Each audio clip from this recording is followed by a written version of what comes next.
ay may Facebook page. Link.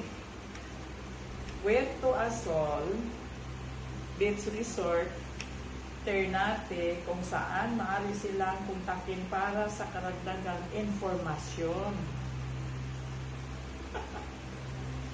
Narito ang mahalagang detalye. Lokasyon.